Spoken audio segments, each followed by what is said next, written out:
ಎಲ್ಲರಿಗೂ ನಮಸ್ಕಾರ. ರಾಜ್ಯೋತ್ಸವದ ಶುಭಾಶಯಗಳು. ನೀವು ನೋಡ್ತಾ ಇರೋಂಥ ಈ ನೋಟಿನ ವಿನ್ಯಾಸದಲ್ಲಿ ಸಾಕಷ್ಟು ಮಾಹಿತಿ ಇದೆ. ಏನೆಲ್ಲ ಮಾಹಿತಿ ಇದೆ ಅಂದರೆ ಕರ್ನಾಟಕ ಅಂತ ಹೆಸರೇವಾಗ ಇದರಲ್ಲಿ ಒಟ್ಟು ನಮ್ಮ ಕರ್ನಾಟಕದಲ್ಲಿ 31 ಜಿಲ್ಲೆಗಳಿದೆ. ಅದನ್ನು ನೆನಪಿಟ್ಕೊಳಕ್ಕೆ ಇದೊಂದು ಸೂತ್ರ ಫಾರ್ಮುಲಾ ಏನಿದೆ ಸರ್, ಇದನ್ನು ಡಿಕೋಡ್ ಮಾಡಿದ್ರೆ ನಮ್ಮ ಮಕ್ಕಳಿಗೆ ಎಲ್ಲ ಜಿಲ್ಲೆಗಳ ಹೆಸರು ಬಾಯಲ್ಲಿ ಬರಬೇಕು. ಅದ್ರ ಜೊತೆಗೆ ಕರ್ನಾಟಕ ಅಂತ ಹೆಸರೇವಾಗಾಯಿತು ಮೇಲ್ಗಡೆ ಇದೆ ಸರ್ ಡೇಟು ವಿತ್ತು ಗುರುವಾರ ಹೇಳ್ತೀನಿ ನಾನು. ಗುರುವಾರ 1ನೇ ತಾರೀಕು ನವೆಂಬರ್ 1973 ಕರ್ನಾಟಕ ಅಂತ ಹೆಸರಾಗುತ್ತೆ. ಶಾಸ್ತ್ರೀಯ ಭಾಷೆ ಅಂತ ಹೇಳ್ಬಿಟ್ಟು 31 ಅಕ್ಟೋಬರ್ 2008 ಆಗುತ್ತೆ. ಕರ್ನಾಟಕದ ಲಾಂಛನ ಲೋಗೋ ಗಂಡ ಬೇರಂಡ ಆಗಿರುತ್ತೆ. ನಮ್ಮ ಭಾಷೆ ವಿಶ್ವದ ಲಿಪಿಗಳ ರಾಣಿ ಅಂತ ಕರೆಸ್ಕೊಂತಾಳೆ.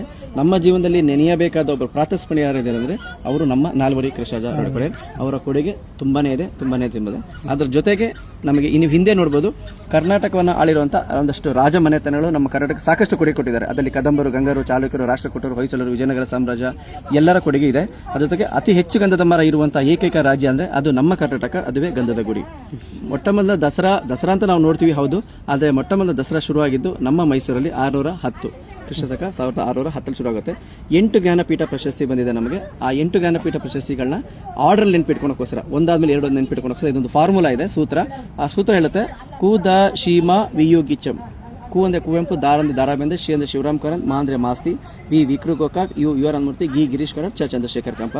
8 ಜ್ಞಾನಪೀಠ ಪ್ರಶಸ್ತಿ ನಾವು ನೆನ್ಪಿಟ್ಕೋಬೇಕು, ಮುಂದಿನ ಪೀಳಿಗೆ ನಮ್ಮ ಮಕ್ಕಳಿಗೆ ಹೇಳ್ಕೊಡ್ಬೇಕು ಅನ್ನೋ ಕೋಸ್ಕರ ಮಾಡಿದ್ದೀನಿ. ಕರ್ನಾಟಕದ ನೃತ್ಯ ಯಕ್ಷಗಾನ, ಕರ್ನಾಟಕದ ಸಂಗೀತ ಸರಿಗಮ ಪದ ನೀ ಬಂದ್ರೆ ಕರ್ನಾಟಕ ಸಂಗೀತ, ಸರಿಗಮ ಪದ ನೀ ಸಾ ಬಂದ್ರೆ ಎಂಡಲ್ ಸಾ ಬಂತಂದ್ರೆ ಅದು ನಮ್ಮ ಹಿಂದೂಸ್ತಾನಿ ಸಂಗೀತ, ಅದು ಕೂಡ ನಮ್ಮದೇ.